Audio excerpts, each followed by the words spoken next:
Happy Monday, Dog Nation. I am Brandon Adams. This is DawgNation Daily, the daily podcast for Georgia Bulldogs fans, presented by Pella, window and door of Georgia. We are pre-recorded today, and couldn't really avoid that. I'm kind of on assignment representing DawgNation at an event today, so not able to be here, but we'll be back in sort of normal format again tomorrow. Like, the one big thing here is we're not reacting to the decision from five-star safety Janelle Aguero, so we're going to try to do some things to kind of make up for that, and obviously get more into that when I'm back here live again on Tuesday. But we do have plenty of big-time stuff to get to as well, and we'll, of course, do that here coming up in just a moment, too. So tomorrow, back with First and 15, back with more live thoughts on Aguero. Obviously, we had some of those on video over the course of the weekend, so all of that kind of in front of you. But for today's show, what we're going to do here today, John Stinchcomb stops by. Great day to have John, because just a few days ago we found out about the Kirby Smart contract deal being finalized. John, obviously, right in the middle of all of that as a member of the UGA Athletic Board. We'll get some thoughts from John. And actually, when we recorded the interview with John, we were only a few minutes after the news became public to all the rest of us. So that is certainly worth discussing with John. We'll get into what Kirby Smart said about the Georgia-Florida game at SEC Media Days, and maybe an example of how the language that Smart uses about that game, at one point in time, he was, I think, pretty forthright about wanting to see it go home and home. Seemingly sort of softened his stance on that a little bit last year.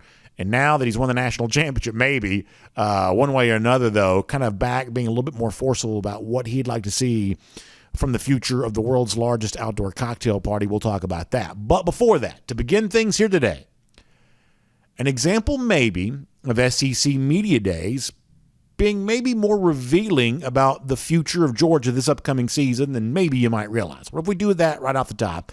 We are so happy to have you with us as DawgNation Daily, the daily podcast for Georgia Bulldogs fans, presented by Pella, window and door of Georgia, begins right now.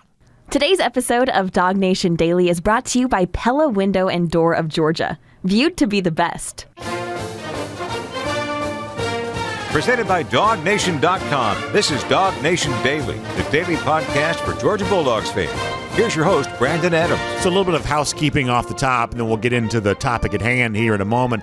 This is a pre-recorded show. The best that I can tell, this is likely to be our last pre-recorded show for many, many months as we get ready to begin the 2022 season. But for today, it could not be helped. And obviously, this pre-recorded show comes on the heels of some pretty big news. As I am speaking to you right now, I don't know if five-star safety Janelle Aguero is chosen Georgia or not. He's expected to make that announcement there on Saturday. So here's what we're going to do. We were live on video for this over the course of the weekend, and if you're watching on video and you want to hear more about Aguero, well, that video for you is right there in the same feed that you're watching this on right now, Facebook, YouTube, whatever else. You can see that right there. As a podcast listener, I'll also kind of attach some thoughts on Aguero to this podcast when it shows up there in your podcast feed there too. So while we are recording this prior to the Aguero news, shouldn't be hard to find if you're a video viewer, and if you're a podcast listener. I'll go ahead and attach that to this regular show as we kind of send that out. So that's kind of the story there.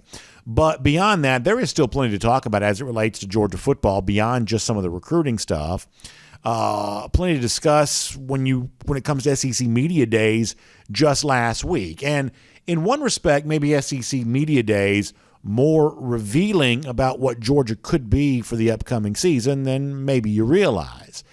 I'm thinking about this because of a conversation that we had last year. And you know Peter Burns from the SEC Network. Peter's a guy that you see, hosting a lot of shows, SEC Now, and obviously some radio stuff and some things like that. Just an ever-present figure on the SEC Network. And last summer, we brought Peter Burns onto our show because Peter, at the time, was one of the few people that I knew of in media with any kind of prominent following who had picked Georgia to win the national championship. And so one of the things that we did on DawgNation Daily, presented by Pella, window and door of Georgia last year, was let's bring on Peter and let him kind of explain why he was seeing what maybe some of his media brethren were not seeing, kind of outside the bubble of DawgNation, a Georgia team that could eventually go on to win the national championship. And what was interesting about that from Peter last summer when he was on our show was some of the evidence that gave Peter the confidence to pick Georgia to go out and get this done was something that he had seen from Kirby at SEC Media Day. So given the fact that we've just concluded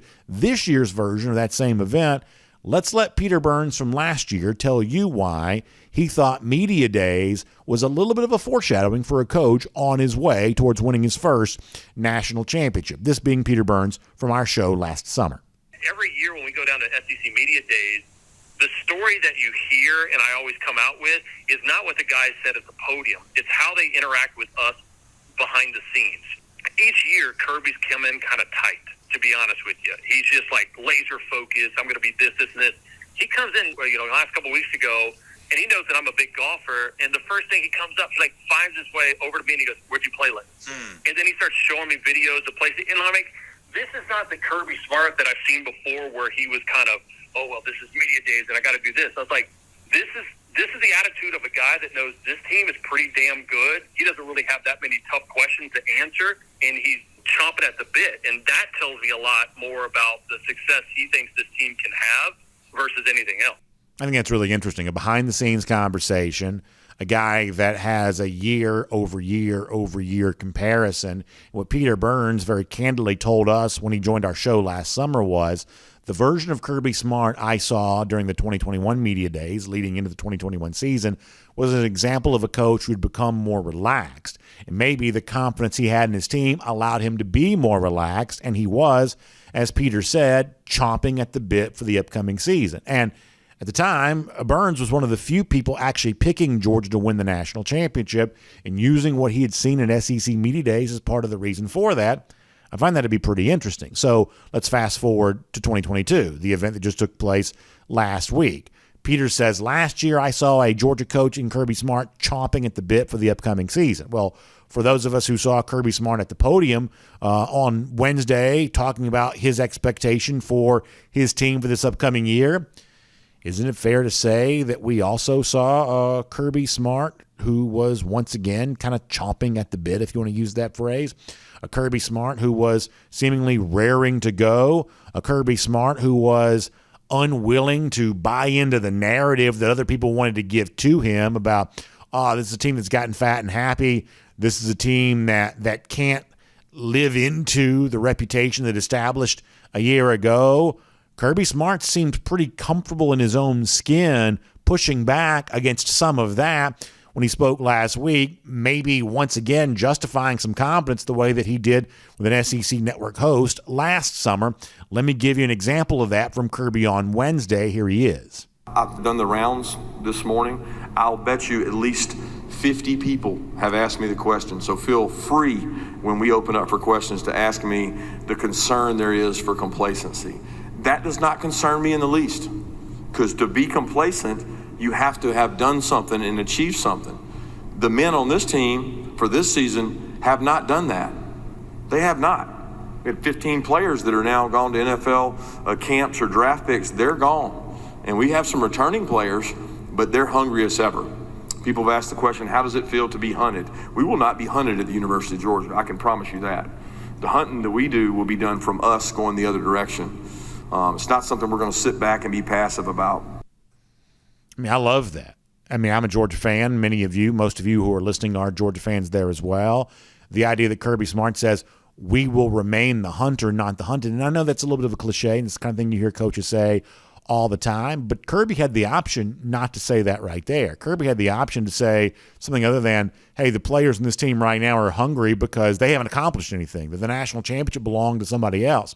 Like, Kirby Smart had the option not to lean into that, but seemingly comfortable enough with where he is in his belief about his own team, with where he is in his belief about himself as a coach at this stage of his career, that he could step up and say that so emphatically that we don't plan on going anywhere. That whatever people think we're going to be this upcoming season, whatever erosion that people assume is going to occur for us this upcoming season, we don't plan on cooperating with or participating in that narrative. We're trying to establish our own thing here, which is a bunch of players who saw Jordan Davis and Trayvon Walker and Devontae White and Nakobe Dean and Lewis Seen and Jamari Salyer and on you could go with guys who contributed to last year's national championship for Georgia who are not here anymore. It's a bunch of guys who want to do their own version of that for this upcoming season. It sounds like Kirby Smart embracing that as a real possibility, and in a very comfortable fashion in doing so, much the same way he saw that. Peter Burns said he saw that from Kirby a year ago. But Smart was not done in discussing all of this. Here is more of him from last Wednesday on basically the same topic. Our guys have asked questions, and we've done a lot of studies on how the mighty have fallen. So we have skull sessions. We have 15-minute meetings, 20-minute meetings in breakout groups, and we've actually taught how the mighty have fallen. I'm talking about in business. I'm talking about in sports. I'm talking about in history. So you learn from the mistakes of others, and for us, it really steers down to one cultural belief that we have a connection that's greater than our opponent. We're all going to be tough. We're all going to be physical in the SEC, but can we be better connected together? Can we have 1 + 1 = 3? Because for us, 1 + 1 = 3 means we get more together than we do apart. And this team believes that. I'm excited about this team because there's a lot of opportunity. People say, do you have the talent? Do you have enough talent within your program? We've got plenty of talent. What we lack right now is experience. That's our job as coaches, to put those guys in a position to be successful and react in a calm manner and have the experience they need to go play well against Oregon. That game will help set us up for our SEC gauntlet that we have coming up after that. Interesting to hear Smart there at the end say, hey, we're calm right now. We're going to react in a calm manner to all of this, embracing all the challenges to come with the new upcoming season. And in talking about what he believes can set his team apart, in talking about what he believes can be the defining characteristic of this team in terms of how well they're connected to each other, not just how talented they are, not just how physical they are, even though that's typically the kind of thing that Smart really kind of harps on. He says, no, it's more about how we connect together. And this to me kind of veers back into a direction that we were discussing last week, where I said, in a room like that at SEC Media Days, the media sitting there taking all of this in, sometimes it seems like there's kind of two distinctively different groups. There's the group of somewhat cynically minded people who hear Smart talking about, oh, we got to be connected together, and they just sort of roll their eyes at that because they feel like that's what coaches are supposed to say. That's a little sort of, fake, touchy-feely stuff that doesn't actually match reality. But for the group that's a little bit more inclined to be the opposite of that and actually take something like that more at face value, I mean, you can go back and remember, whether it be spring practice or summer practices a year ago, leading into a season when at that point in time we did not quite know what the final outcome would be for UGA. There were plenty of players, and speaking to reporters going into last season, that talked about what Smart was talking about right there, that one of the things that was making them excited about the upcoming year was through those skull sessions and things like that, they did feel like they had gotten to know each other better than ever before. And maybe that was a necessity because of how weird the pandemic year in 2020 had been prior to that. But one way or another, this team last season, based on what players themselves were saying well before they knew what the final outcome of the year would be, they were saying they were starting the year more connected than before. And ultimately, that did seem to be a pretty important building block towards ultimately what became a national championship. And it sounds like right there, Smart wants to pick up with this 2022 season kind of where the 2021 campaign left off, maybe with the confidence earned by having done it, to believe that the blueprint is now in place for how we can, if you're Georgia, come back and do all of this all over again, which sort of takes you back to what Peter Burns said to start. A lot of folks kind of think SEC Media Days is just sort of this box you have to check. Coach shows up. In fact, sometimes Kirby Smart himself may even think this. You show up, you do the interviews, you answer the same questions over and over and over again, and ultimately none of it means anything because all of it basically sounds the same. But as Peter Burns said, if you're there and you're watching close, sometimes you have an opportunity to read between the lines. Sometimes you have an opportunity to see what is not necessarily all that visible from just watching on television. You can kind of see the actual story behind the story. And the story behind the story for Georgia last year was a team that's pretty competent, led by a coach who himself was pretty competent. And while the faces on the field for Georgia in so many cases are going to change here for the upcoming 2022 season, it sounds like that same competence remains. And the same blueprint that's worked for Georgia before may be about ready to work all over again. My name is Brandon Adams, and this is DawgNation Daily, the daily podcast for Georgia Bulldogs fans. We're presented by Pella, window and door of Georgia, and we are glad to have you with us no matter how you get to us today live on video, normally starting 9:45, 1st and 15, DawgNation.com, DawgNation app. We are not doing that today because of the pre-recorded show, but we are 10 a.m. just like always, and we're hopefully delivering great content just like we normally would do. We'll be back live across the board in all platforms tomorrow, and pretty much live every day after that through at least the SEC championship game, if not all the way through the month of February. So all of that's coming up. Big run through the 2022 season. One brief sort of hiatus here today as I take care of some business away from the typical DawgNation World Headquarters studios, but we're just really happy to have you with us for all of that. And a big thanks to our friends at Pella Window and Door of Georgia, making it all possible. You know, Pella Window and Door of Georgia can help equip your house with energy-efficient windows and doors. Man, that matters. Been a lot of stormy weather around here as of late, and you think about, stormy weather hitting your, walls, roof your house, whatever else, and sometimes that water sort of creeps in. Well, you got a good window, you got a good door, you prevent that from happening, or the energy on the inside of your house, air conditioning this time of year, maybe the heat in the winter time of the year, that stuff's expensive. Heating bills, cooling bills, that can be very, very expensive. So you want to keep that energy inside the house where it's supposed to be. Once again, that's what energy efficient windows and doors give you a chance to do. Plus, they just sort of look good. If you stop by that Pella showroom right there in Duluth, you can put your hands on them and realize they feel really good too. It's a recognized brand leader in the Atlanta area. Survey after survey has identified that homeowners here in the Atlanta area know Pella Window and Door of Georgia is truly viewed to be the best. And when you talk to one of their Pella experts, they can walk you through the entire installation process, all of the options available to you. It's a no-pressure type situation. They just want to help you be equipped with the info you need to make the best choice, but the Pella Window and Doors that are right for you. So make sure you check that out. Great way to do that is online, PellaofGA.com/DawgNation. That's PellaofGA.com/DawgNation. You can also give them a call, 678-638-1496. That's 678-638-1496. Pella Window and Door of Georgia is viewed to be the best, and they got great savings for you now, too. Between now and August 18th, you can get $200 off windows, $400 off doors, or payments as low as just $99 a month. So make sure you check that out today. All right, we're going to get John Stinchcomb coming up in a moment. Late last week, we had news of the Kirby Smart contract being finalized. John, a part of that final process as a member of the Georgia Athletic Board, he had to raise his hand and cast a vote on all of that. So we'll get some details from John coming up about what he thinks the contract means for the future of Georgia football, the future of Smart at UGA. We'll do a lot of that with John Stinchcomb here coming up in just a moment. Before that, though, I do want to go around the doghouse, assisted today by our friends at AAA. And one of the things that also came up at Media Days last week is the future of the Georgia-Florida rivalry in Jacksonville. Now, Billy Napier, the Florida coach, was asked about this directly. Sort of sidestepped the chance to answer it, saying just getting here to Gainesville, being the Florida coach, he wanted to experience the rivalry before he expressed an opinion on it, which is essentially just permission to beg off the topic all the way around.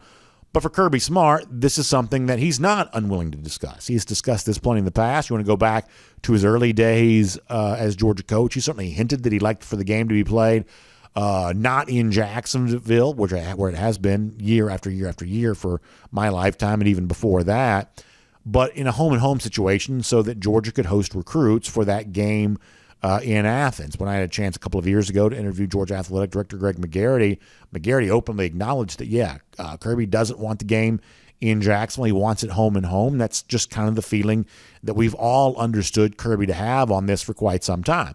However, there was a moment last year in which it sort of seemed like his stance on the Georgia-Florida rivalry seemingly had softened a bit.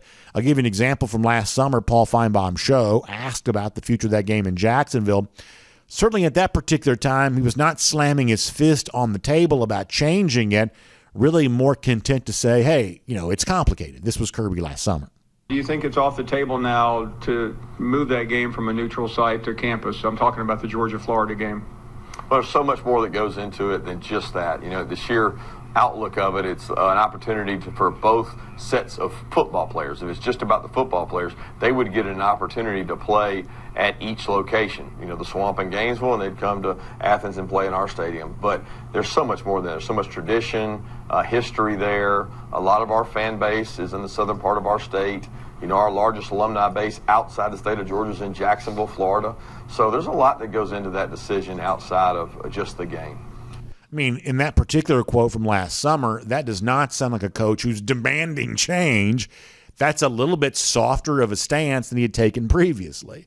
However, when given the same chance to answer essentially the same question at SEC Media Days here in 2022, just last week, Smart's stance was much more emboldened, I believe is the phrase that I might use there on that. Now, some of us who have vivid imaginations could kind of read between the lines and say, oh, now that he's won the national championship, he wants everything that's coming his way. He wants to settle all family business or whatever else. And I don't know if that's the case or not, but one way or another, Smart is speaking a little bit more emphatically about his desire to move the game than he was just a summer ago. I think I have this quote for you. AL.com wrote about this. Our buddy Michael Carvel also wrote about this too, based on something that Kirby Smart had said while being on TV with the SEC network about why Smart wants to move the game away from Jacksonville. He says, I'm competing against coaches all across the SEC who host recruits at their biggest game. When Auburn plays Alabama, guess where the recruits are? When LSU and Alabama play, that's where the biggest recruits want to go. It's an opportunity for us to bring these kids who fly in from all over the country. What game do they want to come see? Georgia play? They like to see Georgia play Florida, but they can't do that. It's very important. Recruiting is very important. I just can't get a Florida coach to agree with me about moving the game. That last sentence there, seemingly a nod to his belief that maybe Florida thinks it's an advantage to play the game there in Jacksonville. Certainly some Georgia fans think that. Our buddy Mike Griffith, that's all he ever talks about, seemingly, and I say that half-kiddingly. But I'm just messing with Mike. I'm just kidding. I'll tell you what he told me about this in a minute. The point here is that Kirby Smart is much more emphatic about this now than he was this time a year ago. Now, there's a part of me, because listen, I don't mind telling you, I like the cocktail party. I'd love to see the game remain in Jacksonville. So if there's a winning argument to keep it in Jacksonville, I'd certainly love to hear it. I'd like to see that argument prevail because I just think it's a cool tradition. I think it's really fun. It's a great chance to go to the beach in the late fall, and who wouldn't want to do that if you got a chance to? So when I hear Kirby talk about, hey, recruits want to come here, there's a part of me that somewhat, I guess, cynically says, well, you know, given how many recruits are committing so early now, are there any recruits left by the time you get to Halloween or November or whenever the game is going to be played? But nonetheless, Kirby's been pretty consistent in that argument for quite some time. And Mike Griffith has also touted for the game to be moved out of Jacksonville, home and home. And when I saw him at Media Days last week, shortly after Kirby had said what he said, you know, Mike kind of gave me a hard time. He said, you know, BA, remember what you said before, which was once Kirby won a national championship that he could move the game. That's not quite what I said. I think what I've said in the past is until Kirby wins a national championship, I don't want to hear anything about canceling the cocktail party. That's what I said. But now Kirby has won the national championship. And is it as simple as, well, as a national championship winning coach at Georgia, he should just get whatever he wants? I don't know. I mean, one of the things you're going to hear me tell John Stinchcomb in a moment is the strongest argument in favor of the game being moved home and home for me is not what Kirby wants, but it's what fans want. If a majority of fans wanted the game moved, I'd be sort of fine with that, even though personally, if it's one man, one vote, I'd cast my ballot in favor of the game remaining in Jacksonville because that's how fun I think that it is. St. Simon's and all the places that people go, Amelia Island, everything else like that. That's just how fun I believe that is. But if the majority of Georgia fans felt the other way because of the argument I hear most commonly, it's not related to recruiting because Georgia's doing fine in recruiting. The most common argument I hear from fans is, BA, look at this home slate. We're not getting enough good home games. And it seems like in most years, recently, that's kind of been the case. Now, Georgia is trying to do plenty to change that. There are a bunch of elite non-conference series currently scheduled on the books. It remains to be seen how many of those actually get play because of all the changes coming to the rest of the SEC schedule. But in recent years, Georgia fans have just sort of felt like the home schedule was just a little lacking. And if you'd played Florida in every one of those opposite years, well, all of a sudden that would have been a much beefier home game to give to your season ticket holders who obviously are spending big bucks. And in some cases, they're not thrilled with what they're getting as return on that expense because of the lack of marquee opponents that have been coming through Sanford Stadium. That's a real concern. I think Georgia's taken steps to address it. But nonetheless, in the immediate present tense, that's the kind of thing that Georgia fans have asked some questions about. So Florida playing in Athens every other year would go a long way towards that. Now, one way or another, because so much is about to change in the SEC, maybe this is just bound and destined to change too. That if you go to the 9-game conference schedule or you go to the more rotational schedule, there's just not the opportunity to play the neutral site game for Georgia, Florida, and Jacksonville. Maybe that's the case. If this game is no longer the cocktail party, I'll be sad to see it go. But just because, a good number of us want to keep it there, that may not be quite enough to do that. Eventually this game may be heading somewhere else. Kirby Smart has been very open about what he wants, and maybe it is for many fans just as simple as saying, well, if Kirby wants it, that's good enough for me. We'll see where it goes from here. And say that this is Around the Doghouse, assisted today by our friends at AAA. Of course, AAA, the one you turn to, roadside assistance, they do a great job with that, but they also can do a great job for you when it comes to your auto insurance there as well. Here in Georgia, when you switch and save with AAA, you're going to put hundreds of dollars more in your pocket for making that decision. So once you get that free quote, you can go online, AAA.com/auto insurance. That's AAA.com/auto insurance and get that. Or the number to dial if you want to find out more, 833-718-2075. That's 833-718-2075. They can save you big time bucks and give you a great auto insurance experience. So check them out for a whole lot more on that. It's great to have AAA assisting us with Around the Doghouse here today. It's also great to have John Stinchcomb on board here too. John doing a great job. We'll do some Georgia, Florida with him. We'll do some Kirby Smart new contract, aftermath of SEC Media Days. Let's cover all those bases here right now with John Stinchcomb on DawgNation Daily, presented by Pella Window and Door of Georgia. Great to have him and all of you with us here today.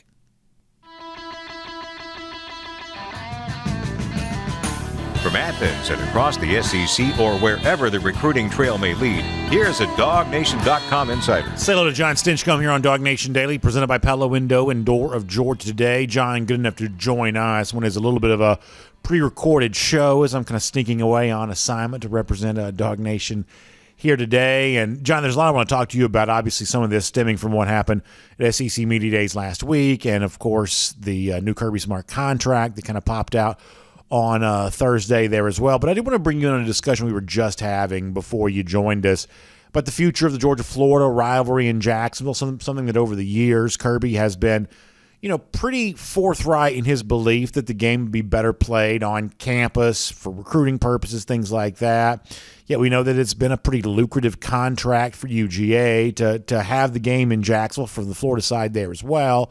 World's largest outdoor cocktail party, as it has been known. I don't mind telling you, I'm a little bit of a partisan on this. I enjoy the tradition of the cocktail party. I think it's kind of a unique, cool thing for Georgia and Florida to share together that makes it different than most of the rest of college football. But I also acknowledge that in the new landscape we're moving into, as much as everything else is changing, it seems like it's quite possible that this would change as well. So as somebody who kind of has a little bit of a stake in all of this, what do you think of the future of this game being played in Jacksonville? And is it as simple as saying, well, if Kirby wants it to change, it should change because that's what Kirby wants? Well, I think it's been steeped in tradition. I love the game itself. I love being in Jacksonville and having it set apart and separate, both as a player and as a fan. I've enjoyed the trip down there, and it's such a unique atmosphere. With that said, I understand where Coach Smart and all those who are involved in recruiting, where they come from. And when you recognize that Georgia's a national program and you're bringing kids in from Texas and California and the Northeast, and they have very limited opportunities to come to Athens and experience a game there. And each year, one of your biggest marquee games, possibly a home game against Florida, is not even played in your state. I can see how that's limiting. I used to minimize that explanation or reasoning as to why we should go home and home. But now that you're seeing Georgia recruit nationally and you look at the home schedule and understand that the recruits from a national scale are limited in which weekends they can come and which weekends they want to come, I can see how that's becoming more and more of a factor. So if the folks down in Gainesville would be willing to play their home games in Jacksonville and every other year it's in Athens, I would be more receptive to that concept. But just getting rid of playing in Jacksonville would be a tough pill to swallow, and it's selfish, and it comes more as a fan and appreciator of the game itself. But I certainly do understand where it can affect recruiting more and more now that Georgia's recruiting across the country. In a weird way, for me, the argument that probably would cause me to say, well, maybe you should just move it home and home, as much as I love UGA recruiting, as much as I like sort of giving Kirby Smart what he wants, he's obviously been good enough for Georgia that he ought to get some concessions when it comes to some things like this. The actual argument that probably works on me the most, John, is the thing that I hear from a lot of fans, which is in most years recently, it seems like the home schedule has just sort of left something to be desired. You know, back in 2019, you had Notre Dame and Texas A&M in the same year, and that seemed to get some folks excited. Certainly the Notre Dame game did. But for a lot of the years in the Smart era, as it kind of turns out here, there just haven't been a lot of those home games that have really gotten a lot of fans really fired up. I don't necessarily blame Georgia for that. It's clearly had a pretty aggressive scheduling model. Just a lot of those games have not been taking place in Athens here in recent years. And so, you know, from that standpoint, while I do favor keeping the game in Jacksonville, I'd like to preserve this tradition. I certainly understand where the fan comes from who says, hey, I don't travel around to go to all these games. Don't really go to Jacksonville. I go to games in Athens. The home season ticket is my way of experiencing Georgia in person, and I want a little bit more value for the season ticket. That argument does carry some weight for me, even as someone who's admittedly kind of vested in seeing this game remain in Jacksonville. I do get the fan who says, you know, forget recruiting, forget all of that. How about just giving me some more attractive home games, which every other year certainly Florida would provide? Yeah, I mean, it certainly would add value to home game schedule, and I think that it kind of speaks to the point that I was making about recruiting, because they're looking at this home schedule and they're going, you know, who are the who's the competition, who's Georgia playing that I have interest in watching them play again, and it's the same situation for fans. Now, I think Georgia's done a pretty good job in these past few years of scheduling some out-of-conference competition that is better than some of what other teams are facing, especially across the SEC. With that said, I understand it, but you know, at the end of the day, do I still want to see games played in Jacksonville? Yes. I think there's a number of fans that make that pilgrimage on an annual basis and enjoy that experience and fill our half plus of that stadium and have that weekend carved out annually. So that's part of the package and part of what Georgia's offered for so long that I think fans have made that adjustment. And although I'm sure some would appreciate having one extra quality, if you will, home game, that's quite a trip, and it's unique, and it's an experience that a number of our Georgia fans already put down on the calendar every year anyway. We are recording this on a Thursday, and just really a matter of moments ago, a few minutes ago, really almost, when you and I are speaking here, the final details of the new Kirby Smart contract have come out. He's essentially going to be the highest paid coach in college football, making more than $10 million per season. And, a contract that's essentially, I think, pretty close to what a lot of folks thought it would be, kind of something of the 10-year variety, $100+ million over the course of the long haul on that, I guess, sort of stair-stepping his way up to about, $12 million or so by the time the contract concludes in 2031. John, just sort of big picture here for a moment. Like, what do you think of the Smart contract? What do you think of the news? What it means for him? What it means for UGA? Your reaction to it? Now that Kirby Smart is going to be a very well-paid man, after already having been a very well-paid man, he's about to be even richer when it's all said and done. Well, it comes at a great time. It comes right off a national championship, and as a board member who had to approve that contract, I'm grateful that for the next 10 years we have Coach Smart at the helm, and Kirby's been a guy that has never really asked for that, or we haven't asked him for a hometown discount, nor has he offered to say, I'll go elsewhere. It's been a very amicable negotiation on both sides, and I think that's a good thing.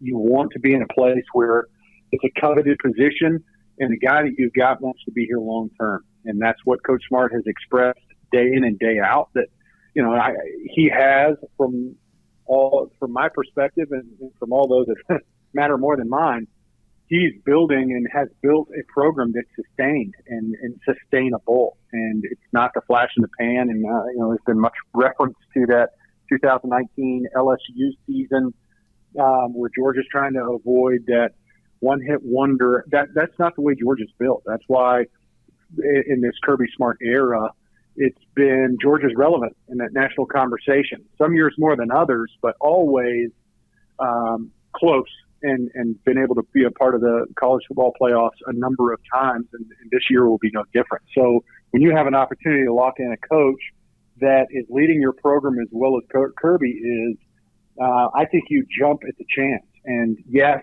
and in today's numbers, his average of over $11 million a year is one of the highest in coaches. But in the day and age that we live in, heck, there's some 18-year-old kids coming out of high school that maybe getting that in a year for NIL deals. So it looks pretty rich right now, and it is. But let's see what it looks like 8, 9, 10 years from now when you're on the back end of that contract, and how grateful we are that we were able to lock in arguably one of the best coaches in college football today. So I think it was a great move for Georgia.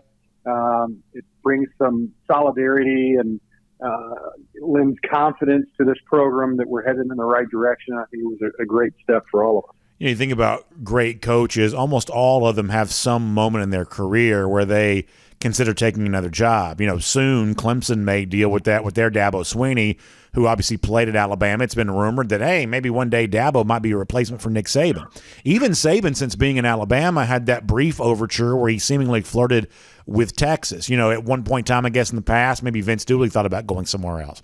There were rumors that Bobby Bowden, many, many years ago, would leave Florida State and go take the Alabama job. There's all these kinds of things that, it seems like where every great coach has that one moment where he considers taking a different college job.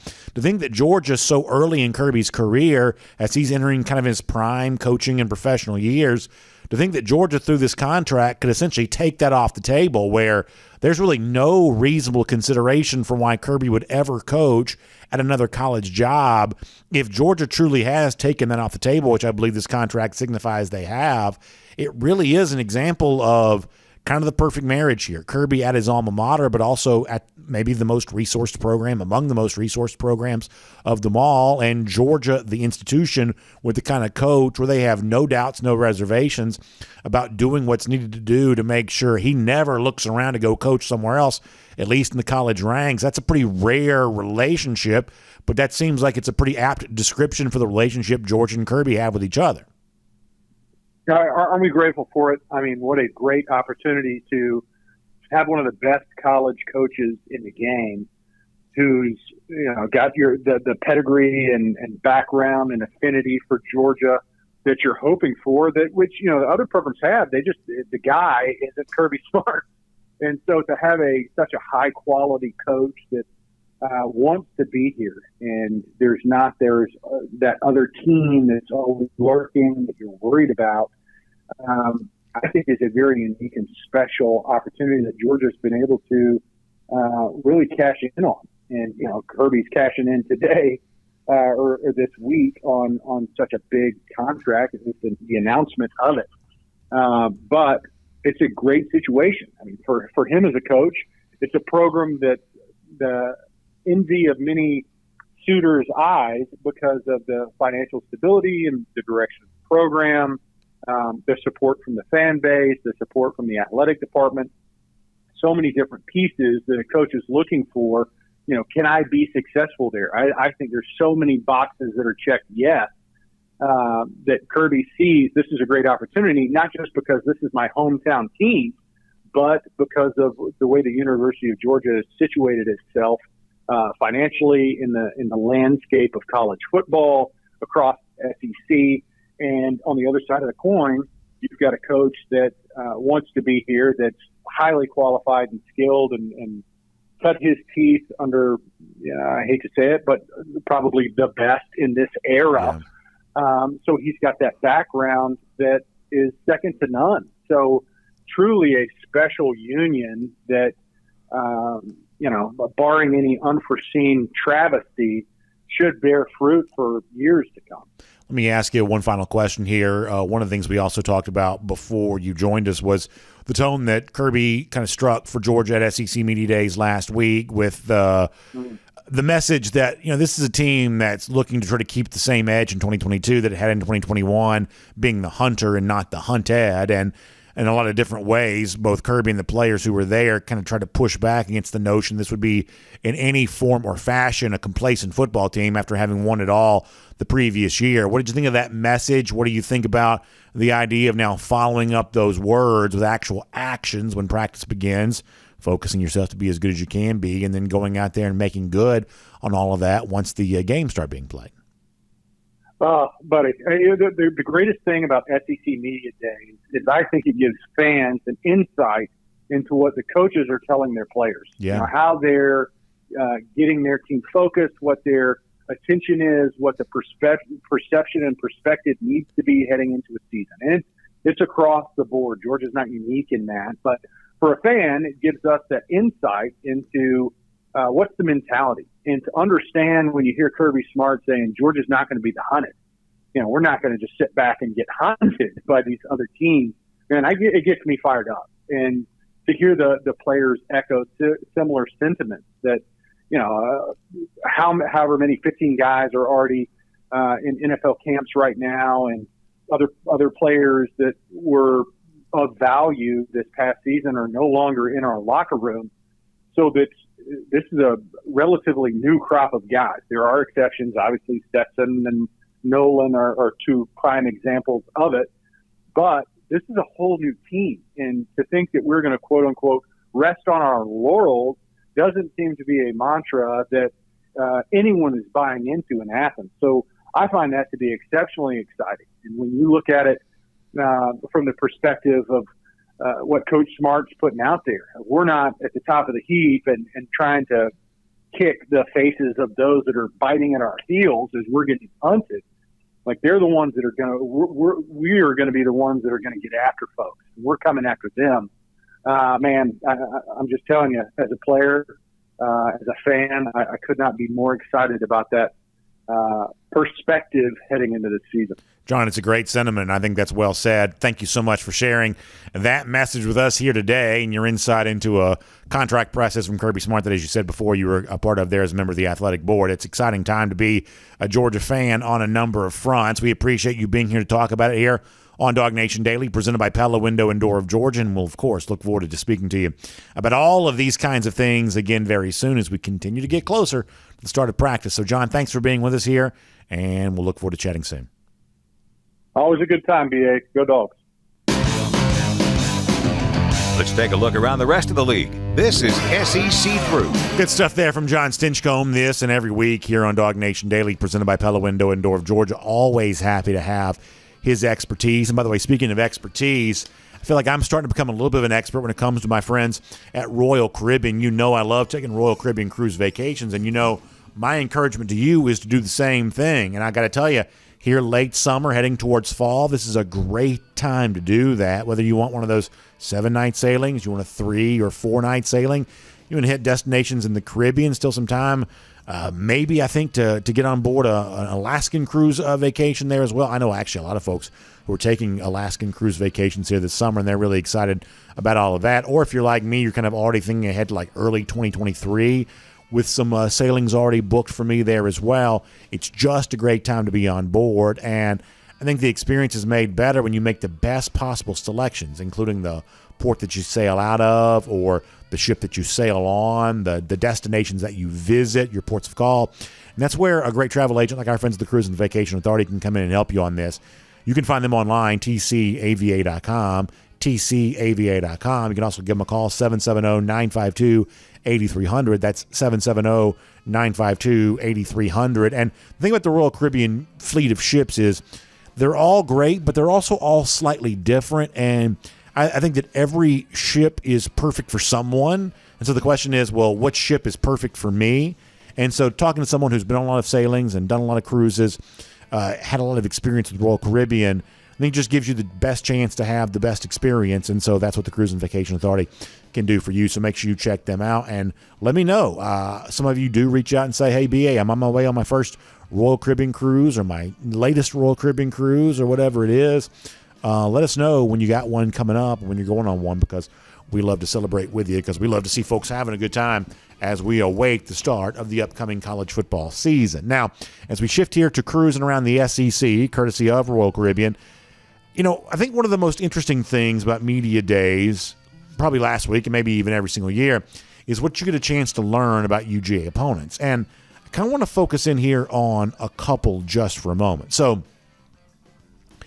it's the 2 road games that Georgia plays in November, at Mississippi State and at Kentucky. And this, to me, is a fascinating stretch for Georgia because, these are the games most commonly mentioned. The other day when Athlon Sports had its trap games, for each big team, the 2 trap games for Georgia, Mississippi State and Kentucky. Now, I think it's very likely that Georgia is a double-digit favorite in all the games it plays this season, including those true road games, including the true road game at South Carolina, which got some attention from Takeo Spikes on the SEC Network last week. But even with Georgia being a pretty sizable favorite in these games, if you're looking for a place where Georgia may face the most danger it faces all season long, once again, true road game is where that possibly comes from.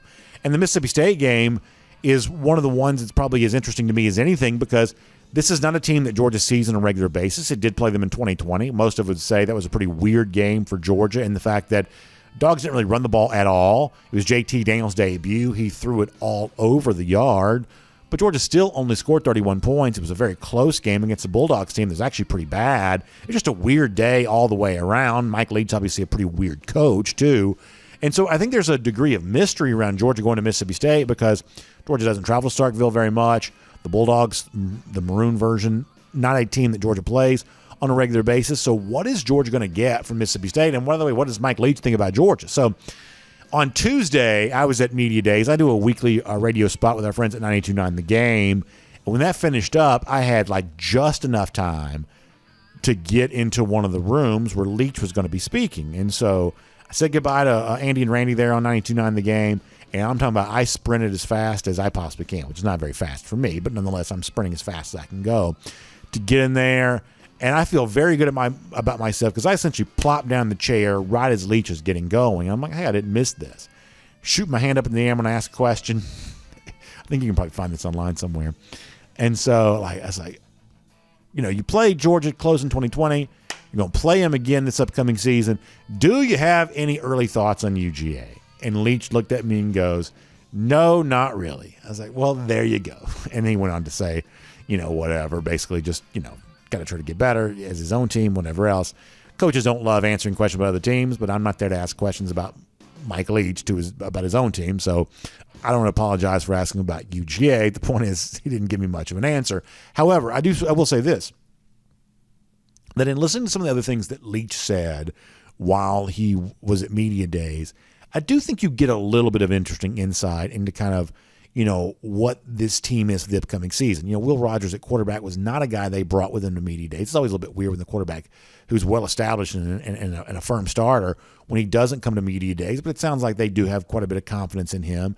And one of the things that Leach, I think, also expressed some confidence in is the way he uses his own running backs. The fact that, Bulldogs historically Leach teams don't run the ball very well, but Leach likes to think about it in terms of total running back production, receiving yards plus rushing yards. Leach saying that, hey, in my book, a receiving yard counts every bit as much as a rushing yard does. And so he kind of touts his running backs collectively, their receiving plus rushing yards, as among the most productive in the SEC. He rated them like third or something like that. I'm not quite so sure. I haven't seen the full list that he's working off of there, but that's how he rates them.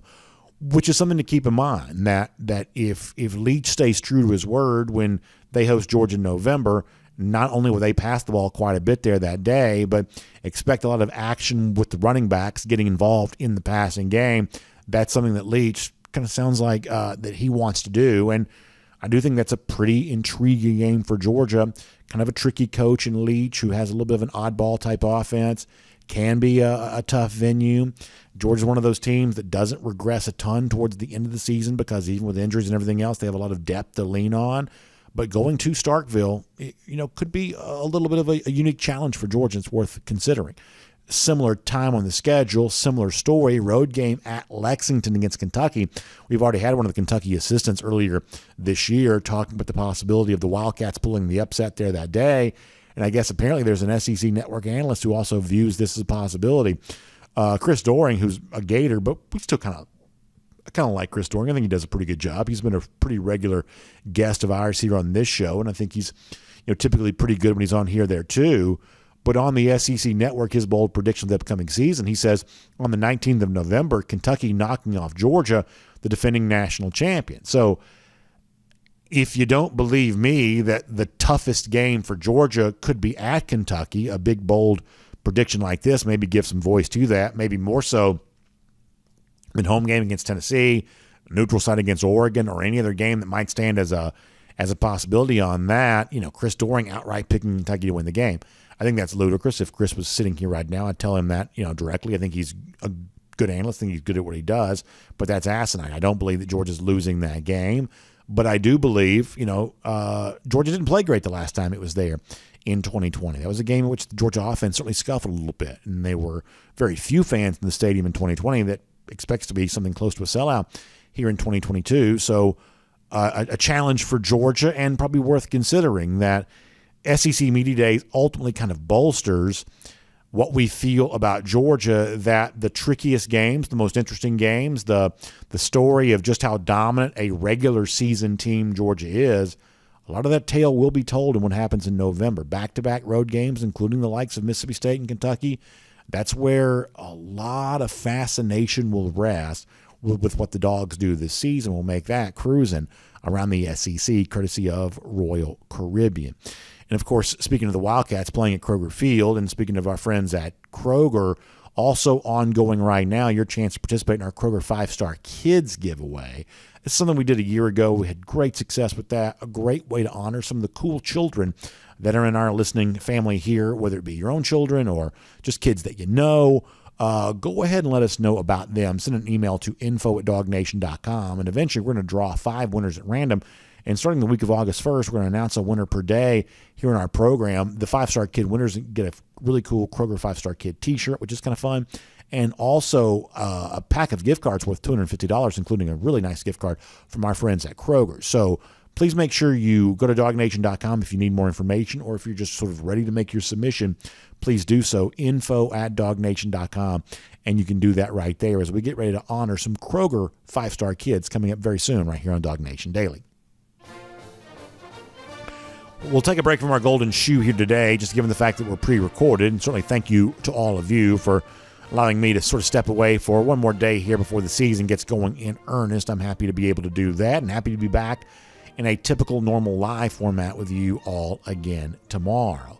However, while I am enjoying myself, and hopefully you are each and every day, Florida Gators fans, they don't have nearly as much to enjoy, because our Gator Hater Updater stands as a reminder, first and foremost, that a good Georgia fan is a Gator hater, and we certainly believe that. Our buddy Eddie believes that too, and we're happy to let you know that it's been 4,946 days since the lousy, stinking Gators have won a national championship, and our Gator Hater countdown, now double-digit days. 96 days from now, we'll be back in Jacksonville. Who knows how long the series lasts there, but we're at least going to be there this year, enjoying ourselves as Georgia gets a win against Florida 96 days from now. Thanks for being here on DawgNation Daily, presented by Pella Window and Door of Georgia. We'll look forward to seeing you again tomorrow. And on video, time now for the R.S. Andrews Cool Down. R.S. Andrews, you turn to them for your air conditioning, heating, plumbing, electric needs. They show up on time. They do the work that's promised, the price that's promised. You can trust them on all of that today. Hopefully you've enjoyed interacting with your comments with each other here on our video platforms, and I'll look forward to seeing you back here live again on Tuesday. And when we get back tomorrow, it's basically like all systems go every single day between now and the conclusion of the 2022 season, which we think probably won't end somewhere towards the middle of January. So that's going to be a lot of fun, and hope you're enjoying your final remnants of summer as you kind of go through all of that.